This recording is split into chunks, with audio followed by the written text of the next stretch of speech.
ಪ್ರತಿಗಾಮಿ ಹೋಗು, ಈ ವಿದುರ ಹೋಗೋದಿಲ್ಲ. ನೀನೇ ಹೋಗಿ ಯಜ್ಞಸೇನಿ ಪಾಂಚಾಲಿಯನ್ನು ಇಲ್ಲಿಗೆ ಕರೆದುತ್ತಾ ಎಂದು ಚಾರನಿಗೆ ಹೇಳ್ತಾನೆ. ಸರ್ವಾಧಿಕಾರಿಯಾಗಿ ಆಜ್ಞಾಪಿಸಿದ್ದಾನೆ. ಇಲ್ಲಿ ಹಿರಿಯರಿದ್ದಾರೆ, ಭೀಷ್ಮರಿದ್ದಾರೆ, ದ್ರೋಣಾಚಾರ್ಯರಿದ್ದಾರೆ, ಕೃಪಾಚಾರ್ಯರಿದ್ದಾರೆ. ಸಭೆಯಲ್ಲಿ ಕೂಡಿ ತುಂಬಿದ ಸಭೆಯಲ್ಲಿ ಕೂಡ ಹಿರಿಯರಿದ್ದಾರೆ ಎಂಬುದನ್ನು ಗಣನೆಗೆ ತೆಗೆದುಕೊಳ್ಳದೆ ದುರ್ಯೋಧನ ದುರಹಂಕಾರದಿಂದ ತಮ್ಮಂದದ ಕೇಡಿಗೆ ವಶನಾಗಿದ್ದಾನೆ.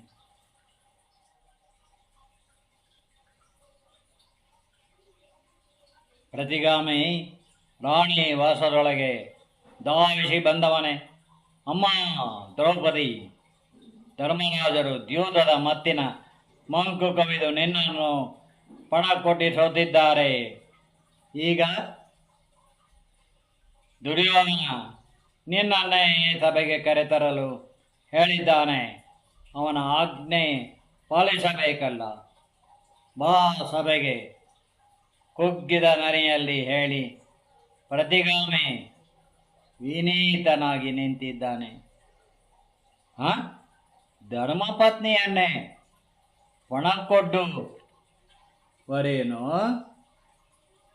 ಧರ್ಮಪತ್ನಿಯನ್ನೇ ಪಣಕೊಟ್ಟುವರೇನು? ಪ್ರತಿಗಾಮಿ,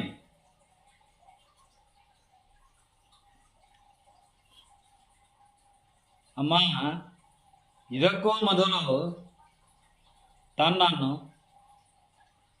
ತಮ್ಮಂದಿರಾದ ಭೀಮಾರ್ಜುನ, ನಕುಲ, ಸಹದೇವರನ್ನು ಸೋತಿದ್ದಾರೆ. ಪ್ರತಿಗಾಮಿ ಭೀಮಾರ್ಜುನ, ನಕುಲ, ಸಹದೇವರ ಒಪ್ಪಿಗೆ ಇಲ್ಲದೆ ಹೇಗೆ ಪಣಕ್ಕಿಟ್ಟರೋ?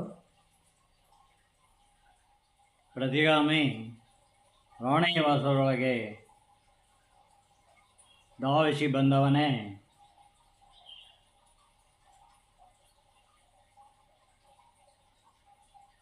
ಅಮ್ಮ ದ್ರೌಪದಿ,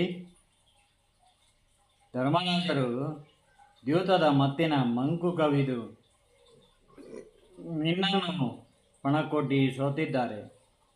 ಈಗ ದುರ್ಯೋಧನ ನಿನ್ನನ್ನೇ ಸಭೆಗೆ ಕರೆತರಲು ಹೇಳಿದ್ದಾನೆ.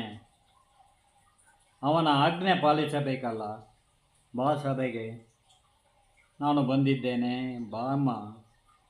ಕುಗ್ಗಿದ ದನಿಯಲ್ಲಿ ಹೇಳಿ ಪ್ರತಿಗಾಮಿ ವಿನೀತನಾಗಿ ನಿಂತಿದ್ದಾನೆ. ಏನು? ಧರ್ಮಪತ್ನಿಯನ್ನೇ ಪಣ ಕೊಟ್ಟುವರೇನೋ? ಧರ್ಮರಾಜರು ಕೂಡ ಜೂಜಿನ ಮತ್ತಿಗೆ ಒಳಗಾದರೆ ನಾನು ನಂಬುವುದಿಲ್ಲ. ಪ್ರತಿಗಾಮಿ, ಅವರಿಗೆ ಪಣಕ್ಕಿಡಲು ಇನ್ನೇನೂ ಇರಲಿಲ್ಲವೇ? ಇನ್ನೇನೂ ಇಲ್ಲದಿದ್ದಾಗಲೇ ನಿನ್ನನ್ನು ಪಣ ಕೊಟ್ಟಿ ಸೋತರಮ್ಮ. ಇದಕ್ಕೆ ಮೊದಲು ತನ್ನನ್ನು ತಮ್ಮಂದಿರಾದ ಭೀಮಾರ್ಜುನ, ನಕುಲ, ಸಹದೇವರನ್ನು ಸೋತಿದ್ದಾರೆ. ಪ್ರತಿಗಾಮಿ ಭೀಮಾರ್ಜುನ, ನಕುಲ, ಸಹದೇವರ ಒಪ್ಪಿಗೆ ಇಲ್ಲದೆ ಅವರನ್ನು ಹೇಗೆ ಪಣಕ್ಕಿಟ್ಟರು? ನನ್ನನ್ನು ಕೇಳದೆ ಪಣ ಕೊಟ್ಟಿ ಸೋತರೇನು? ಇದನ್ನೆಲ್ಲ ಹೇಗೆ ತಾನೇ ಒಪ್ಪಿಕೊಳ್ಳಲಿ? ಹೋಗು ಸಭೆಯಲ್ಲಿ ಅವನನ್ನೇ ಕೇಳು ಎಂದಳು ದ್ರೌಪದಿ. ಪ್ರತಿಗಾಮಿ ಮತ್ತೆ ಸಭೆಗೆ ಬಂದು ದ್ರೌಪದಿಯ ಪ್ರಶ್ನೆಯನ್ನೇ ದುರ್ಯೋಧನನಿಗೆ ಕೇಳಿದ್ದಾನೆ. ದುರ್ಯೋಧನನು, ಪ್ರತಿಗಾಮಿ ಮೊದಲು ಯುಧಿಷ್ಠಿರನೇ ಸೋತರು. ಅವನಿಗೆ ಹೆಂಡತಿ ದ್ರೌಪದಿ ತಾನೇ. ಸೋತವನಿಗೆ ತಮ್ಮಂದಿರ ಮೇಲೆ, ಹೆಂಡತಿಯ ಮೇಲೆ ಅಧಿಕಾರ ಇರುವುದಿಲ್ಲ. ಹೋಗು, ಆ ಯಜ್ಞಸೇನಿಯ ಈಗ ನಮ್ಮ ದಾಸಿಯೇ. ಈ ಸಭೆಗೆ ಬಂದು ಅವಳು ಅದೇನು ಕೇಳುವಳು ಕೇಳಲಿ. ದನಿಯೇರಿಸಿ ಹೇಳಿದ್ದಾನೆ ಗಾರ್ವದಿಂದ. ಪ್ರತಿಗಾಮಿಯು ಮತ್ತೆ ದ್ರೌಪದಿ ಬಳಿಗೆ ಬಂದು, ಅಮ್ಮ, ನೀನೇ ಬಂದು ಅದೇನು ಕೇಳುವೆಯೋ ಅದನ್ನು ಸಭೆಯಲ್ಲೇ ಕೇಳಬೇಕಂತೆ. ಮುಂದೇನು ಕಾದಿದೆಯೋ ಕುರುಕುಲಕ್ಕೆ ಎಂದು ಅವನು ಕೆಳದನಿಯಲ್ಲಿ ಹೇಳಿ ಅತೀವ ವ್ಯಥೆಯಲ್ಲಿ ನಿಂತಿದ್ದಾನೆ. ದ್ರೌಪದಿ, ಓ ದೇವರೇ, ತುಂಬಿದ ಸಭೆಯಲ್ಲಿ ನನ್ನ ಸತ್ವ ಪರೀಕ್ಷೆಯೇ ಎಂದು ಗೊಣಗುತ್ತಾ ಸೆರಗಿನಿಂದ ಮುಖ ಮುಚ್ಚಿಕೊಂಡು ಕಣ್ಣೀರಾಗಿದ್ದಾಳೆ. ಅಷ್ಟರಲ್ಲೇ ಈತ ದುರ್ಯೋಧನನು ದುಶ್ಯಾಸನನಿಗೆ ಹೇಳುತ್ತಾನೆ, ಆ ಕೂಡ ಪ್ರತಿಗಾಮಿ ಇನ್ನು ಭೀಮನಿಗೆ ಹೆದರಿಕೊಂಡು ಅಲ್ಲೇ ನಿಂತಿರಬೇಕು. ನೀನೇ ಹೋಗಿ ಆ ಯಜ್ಞಸೇನಿಯನ್ನು ಸಭೆಗೆ ಎಳೆದುಕೊಂಡು ಬಾ ಎಂದಿದ್ದಾನೆ. ದುಶ್ಯಾಸನನು ಯಜ್ಞಸೇನಿ ಪಾಂಚಾಲಿ ಎಂದು ಕೂಗುತ್ತಾ ರಾಣಿವಾಸದ ಕಡೆ ಮದಿಸಿದ ಗೂಳಿಯಂತೆ ನುಗ್ಗಿ ಬರುತ್ತಿರಲು ವಿದುರನ ತಾಯಿ ಅವನೆದುರಿಗೆ ಬಂದವಳೆ. ದುಶ್ಯಾಸನ, ದ್ರೌಪದಿ ಬಹಿಷ್ಠೆ ಆಗಿದ್ದಾಳೆ, ಅವಳು ಎಲ್ಲಿಗೂ ಬರುವಂತಿಲ್ಲ ಎಂದು ಅದಾಗಲೇ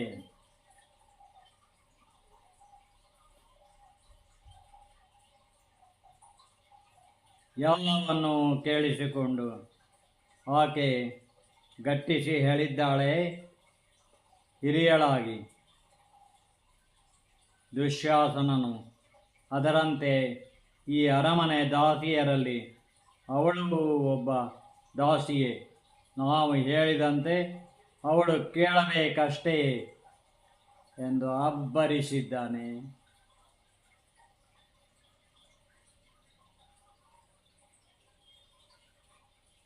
ಆ ಸಭೆಯಲ್ಲಿ ಭೀಷ್ಮ, ದ್ರೋಣ, ಕೃಪರು, ಮಹಾರಾಜ ಧೃತರಾಷ್ಟ್ರರು, ರಾಜರುಗಳು ಇರಲಿಲ್ಲವೇ? ದ್ರೌಪದಿ ಮೊಳಕಾಲುಗಳಲ್ಲಿ ಮುಖ ಹುದುಗಿಸಿಕೊಂಡು ಅಳುತ್ತಾ ಕೇಳುತ್ತಿದ್ದರೆ ಉತ್ತರಿಸಲಾಗದೆ ದುಶ್ಯಾಸನನು ತಟ್ಟನೆ ಬಾಗಿದವನೇ ಅವಳ ಕಟ್ಟಿದ ಮುಡಿ ಹಿಡಿದೆಳೆಯಲು ನೀಳ ಕೇಶರಾಶಿ ಜಡೆಯು ಬಿಚ್ಚಿಕೊಂಡಿದೆ. ಅವನೆಳೆದ ರಭಸಕ್ಕೆ ಅವಳು ನೋವಿನಿಂದ ನರಳುತ್ತಾ, ದುರುಳ ದುಶ್ಯಾಸನ, ನಿನ್ನ ಅತ್ತಿಗೆಯನ್ನೇ ಹೀನಾಮಾನ ಎಳೆಯುವೆಯೇನೋ? ನಾಚಿಗೆಟ್ಟವನೇ, ಥೂ, ನಿನ್ನ ಜನ್ಮಕ್ಕೆ ಇಷ್ಟು ಬೆಂಕಿ ಹಾಕ ಎಂದಿದ್ದಾಳೆ.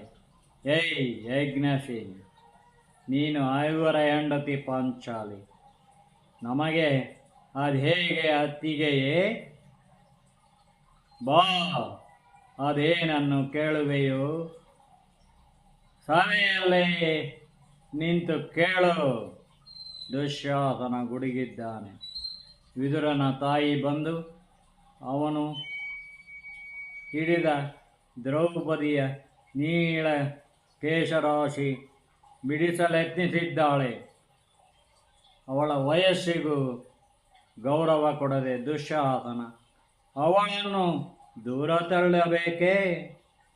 ತತ್ಕ್ಷಣವೇ ದ್ರೌಪದಿ ಅವನ ಹಿಡಿತದಿಂದ ಕೋಸರಿಕೊಂಡು ಧೃತರಾಷ್ಟ್ರನ ರಾಣಿವಾಸದತ್ತ ಓಡಿದ್ದಾಳೆ.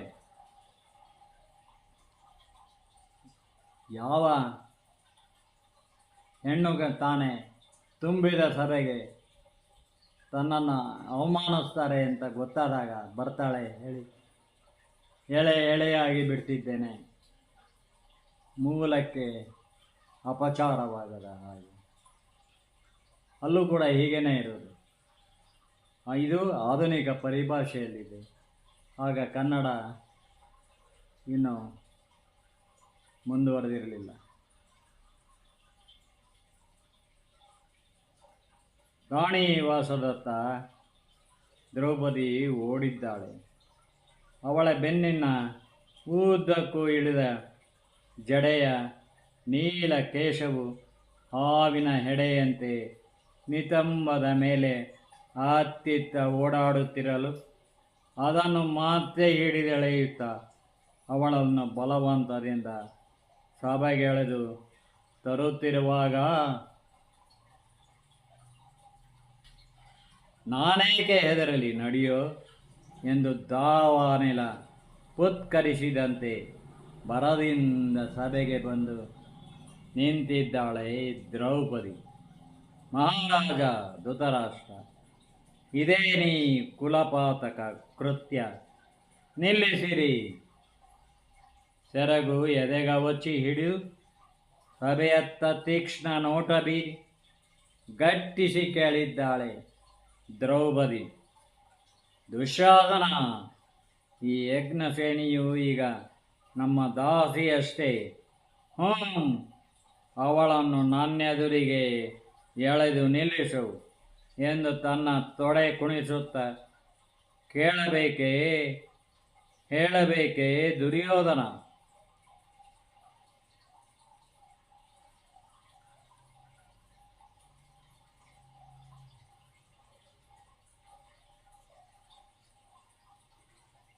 ಎಂದು ತನ್ನ ತೊಡೆ ಕುಣಿಸುತ್ತಾ ಹೇಳಬೇಕೇ ದುರ್ಯೋಧನ? ದುಶ್ಯಾಸನನು ದ್ರೌಪದಿಯ ನೀಳ ಕೇಶರಾಶಿ ಹಿಡಿದೇ ಅವಳನ್ನೇ ಎಳೆಯುತ್ತಾ ದುರ್ಯೋಧನನೆದುರಿಗೆ ತಂದು ನಿಲ್ಲಿಸಲು, ದುರ್ಯೋಧನನು, ಏಯ್ ಯಜ್ಞಸೇನಿ, ಬಾರೇ ಇಲ್ಲಿ ಕುಳಿತುಕೋ ಎಂದು ತೊಡೆ ಕುಣಿಸಿ ಕಾಲಿನ ಪಂಚೆ ಸರಿಸಿ ತೊಡೆ ತೋರಿಸಬೇಕೆ? ಆ ಕ್ಷಣವೇ ಕೋಪಾವಿಷ್ಟನಾದ ಭೀಮಸೇನನು, ಎಲ್ಲೋ ದುಷ್ಟ ಕಾಮಂದನೆ, ನಿನ್ನ ತೊಡೆಯನ್ನೇ ಮುರಿಯದಿದ್ದರೆ ನಾನು ಧರ್ಮಾತ್ಮನಾದ ಪಾಂಡುರಾಜನ ಮಗ ಸತ್ವಬಲದ ಭೀಮಸೇನನೇ ಅಲ್ಲವೋ? ಸಭಾಭವನವೇ ನಡುಗುವಂತೆ ಪ್ರತಿಜ್ಞೆ ಮಾಡಿದ್ದಾನೆ ಭೀಮಸೇನ. ದ್ರೌಪದಿಯು ಸಭೆಯತ್ತ ನೋಡಿ, ಇದೇನೇ ಅಬಲೆಯಾದ ಹೆಣ್ಣಿನ ಅಪಚಾರ? ಈ ಸಭೆಯಲ್ಲಿ ರಾಜಶಾಸನಗಳೆಲ್ಲವೂ ಧರ್ಮಶಾಸ್ತ್ರದಲ್ಲಿವೆ ಎಂದೇ ತಿಳಿದವರಿಲ್ಲವೇ? ನೋಡಿ, ಆ ಕಾಲದಲ್ಲಿ ರಾಜಶಾಸನಗಳೆಲ್ಲ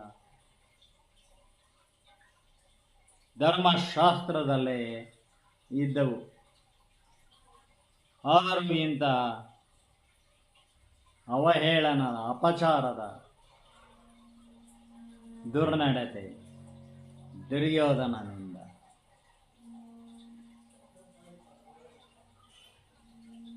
ಪಿತಾಮಹ, ಸುಮ್ಮನಿರುವಿರೇಕೆ?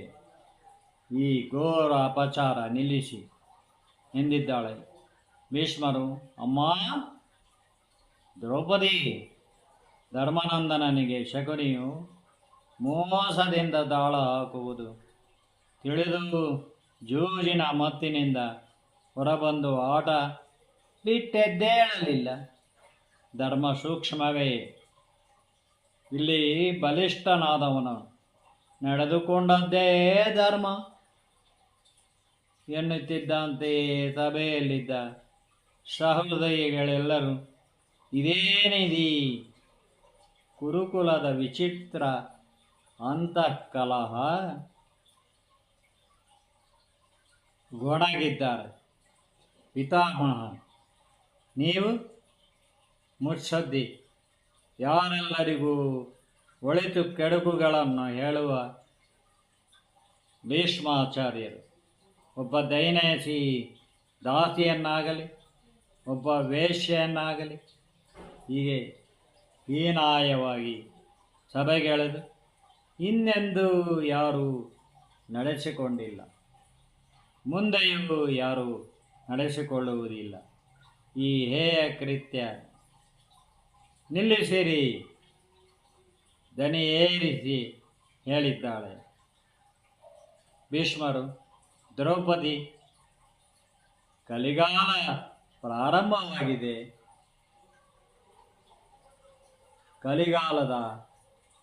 ಕಲಿಯುಗದ ಆರಂಭ ಕಾಲದಲ್ಲಿ ನಡೆದ ಘಟನೆ ಇದೆ. ದ್ವಾಪರ ಮುಗಿದು ಯುದ್ಧ ಕೂಡ ಅಷ್ಟೇ. ಕಲಿಯುಗಾರಂಭದಲ್ಲಿ ನಡೆದ ಯುದ್ಧ ದ್ವಾಪರ ಯುಗದ ಯುದ್ಧ. ಬಲಿಷ್ಠನಾದವನು ನಡೆದುಕೊಂಡದ್ದೇ ಧರ್ಮ.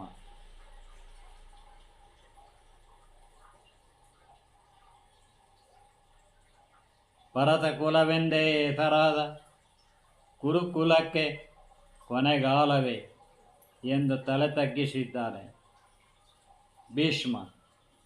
ದ್ರೌಪದಿ ಸಭೆಗೆ ಕೇಳುತ್ತಾಳೆ, ಈ ಸಭೆಯಲ್ಲಿ ಹಿರಿಯರಿದ್ದೀರಿ, ನನ್ನ ಪ್ರಶ್ನೆಗೆ ಉತ್ತರಿಸಲಾರಿರ?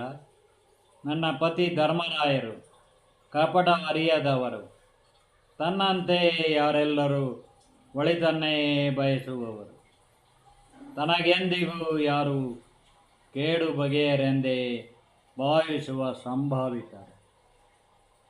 ಅವರನ್ನು ಈ ಸಭಾಭವನದ ಶುಭ ಮುಹೂರ್ತಕ್ಕೆ ಕರೆದು ಜೂಜಿಗೆ ಕೂರಿಸಿಕೊಂಡು ಮೋಸದ ದಾಳ ಹಾಕಿ ಸೋಲಿಸಿ ಕುಲಸ್ತ್ರೀ ನನ್ನನ್ನು ಸಭೆಗೆಳೆದು ತಂದಿದ್ದಾರೆ. ಇದು ಧರ್ಮವೇ, ನ್ಯಾಯವೇ? ಓ ಸಭಾಸದರೇ, ನೀವು ಕೇಳಲಾರಿರ? ಕರುಣಾರ್ಥಳಾಗಿ ಪ್ರಶ್ನಿಸಿದ್ದಾಳೆ. ಆ ಕ್ಷಣವೇ ದುರ್ಯೋಧನನ ತಮ್ಮ ವಿಕರ್ಣನು ಚಟಕ್ಕನೆದ್ದು ನಿಂತವನೇ. ಈ ಸಭೆಯಲ್ಲಿ ನಾರು ವೃದ್ಧರಾದ ರಾಜ ಮಹಾರಾಜರುಗಳು ಇದ್ದೀರಿ. ಯಜ್ಞಸೇನ ದೃಪದನ ಪುತ್ರಿ, ಪಾಂಡವರ ಧರ್ಮಪತ್ನಿ ದ್ರೌಪದಿಯ ಪ್ರಶ್ನೆಗೆ ಉತ್ತರಿಸುವಿರಾ ಎಂದು ಸಭೆಯತ್ತ ಸುದೀರ್ಘ ನೋಟ ಬೀರಿ, ಆಕೆಗೆ ಪಾಂಡವರೈವರು ವಿವಾಹವಾಗಿದ್ದಾರೆ, ಅದು ಕುರುಕುಲಕ್ಕಷ್ಟೇ ಸೇರಿದೆ ಎಂದೇ ಉತ್ತರಿಸಲಾರಿರೇನು? ಅಷ್ಟಕ್ಕೂ ಇಲ್ಲೇನು ನಡೆದಿದೆ? ಸ್ತ್ರೀಯೊಬ್ಬಳನ್ನು ಸಭೆಗೆಳೆದು ಮಾನಭಂಗ ಯತ್ನಿಸುವುದೇ? ಇದು ಮಾನವತೆ, ಧರ್ಮವೇ? ನಿಮಗೆಲ್ಲರಿಗೂ ತಿಳಿದಿದೆ. ರಾಜನಿಗೆ ಬೇಟೆ ಹುಚ್ಚು, ಅತಿ ಕಾಮನೆಯ ರತ್ಯಾಸಕ್ತಿ, ಜೂಜು, ಮದ್ಯಪಾನ ಇವೆಲ್ಲ ಅವನನ್ನು ಅಂಧಕಾರದಲ್ಲಿ ಮುಳುಗಿಸಿ ಪ್ರತಭ್ರಷ್ಟನನ್ನಾಗಿ ಮಾಡುತ್ತವೆ. ಅಂಥವನು ನಾ ಲಜ್ಜೆಯಿಂದ ಕುಳಿತಿದ್ದ ಸಭೆಯಲ್ಲೂ ಕುಚ್ಚಿತ ಬುದ್ಧಿಯಿಂದ ಏನು ಬೇಕಾದರೂ ಮಾಡುವನೆಂಬುದು ತಿಳಿದಿದೆಯಲ್ಲ. ಇಲ್ಲಿ ನಡೆಯುತ್ತಿರುವುದೇನು? ತನಗೆ ಅಧಿಕಾರವಿದೆ ಎಂದೇ ಯಾವ ಸ್ತ್ರೀ ಅವಳು ದಾಸಿಯೇ ಆಗಲಿ ಹೀಗೆ ಅವಳನ್ನು ಹೀನಾಯವಾಗಿ ಸಭೆಗೆಳೆದು ತರುವರೇನು? ಎಲ್ಲರೆದುರು ನಿಲ್ಲಿಸಿ ಅಣಕವಾಡುವರೆ? ವಿಕರ್ಣನು ಕಾರಣ ಕಠೋರವಾಗಿ ಸಭೆಯತ್ತ ನೋಡಿ ಹೇಳಿದ್ದಾನೆ. ನೋಡಿದೆಯಾ ದುಶ್ಯಾಸನ? ಈ ಕರ್ಣ ನಮಗೆ ತಮ್ಮನಾಗಿ, ಈ ವಿಕರ್ಣ ನಮಗೆ ತಮ್ಮನಾಗಿ ನಮ್ಮ ವಿರುದ್ಧವೇ ನಿಂತು ಮಾತನಾಡುವನಲ್ಲ. ಇವನಿಗೆ ಬುದ್ಧಿ ನೆಟ್ಟಗಿದೆ, ದುರ್ಯೋಧನನೆಂದಿದ್ದಾನೆ.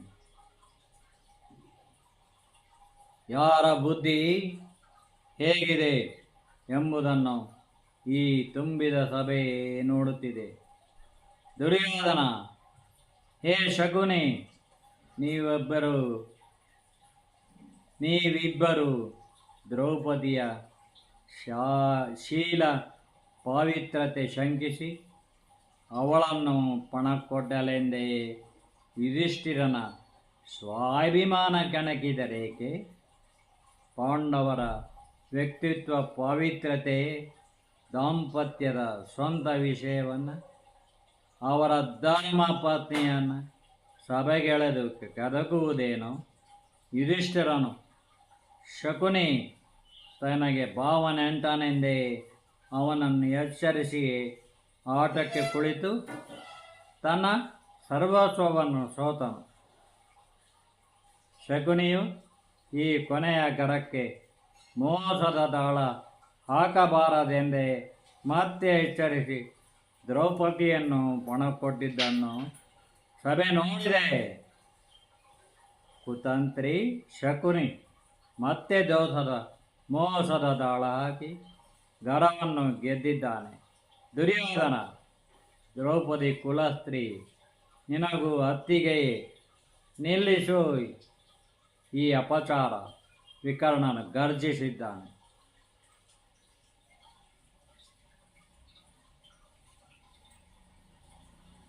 ಬೇಷ್ ವಿಕರ್ಣ, ಬೇಷ್ ಎಂದು ಸಭೆಯ ಒಂದು ಗುಂಪಿನಿಂದ ಕೇಳಿಬಂದರೆ ಪಿತಾಮಹ ಭೀಷ್ಮರು ಗುರುದ್ರೋಣರು ಸುಮ್ಮನಿದ್ದಾರೇಕೆ? ಮಹಾರಾಜ ಧೃತರಾಷ್ಟ್ರನು ಏನೋ ಹೇಳುತ್ತಿಲ್ಲವೇಕೆ? ಸಭೆಯಲ್ಲೆಲ್ಲ ಗುಸುಗುಸು ಕೇಳಿದೆ. ನೋಡಿ ಮೂಲ ಹೇಗಿದೆ.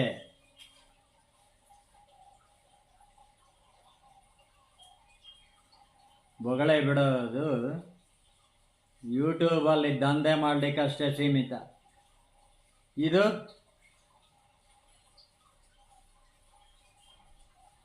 ಈ ಮೂಲಕ್ಕೆ ಇರುವುದು ಪ್ರತಿಯೊಂದು ದೃಶ್ಯವನ್ನು, ಪ್ರತಿಯೊಂದು ಸಂಭಾಷಣೆಯನ್ನು ಎಳೆಯಾಗಿ ಬಿಡ್ತಿರುವ ಇದು ಸೀರಿಯಲ್ ಆಗಲು, ಮೂವಿ ಆಗಲು ತಕ್ಕದಾಗಿದೆ ಎಂದು ಆತ್ಮವಿಶ್ವಾಸದಿಂದ ಹೇಳ್ತೇನೆ. ಆಧುನಿಕ ಪರಿಭಾಷೆಯಲ್ಲಿ ಮುಂದೇನಾಯಿತು ಅದನ್ನು ಇನ್ನೊಂದು ವಿಡಿಯೋದಲ್ಲಿ ಹೇಳ್ತೇನೆ.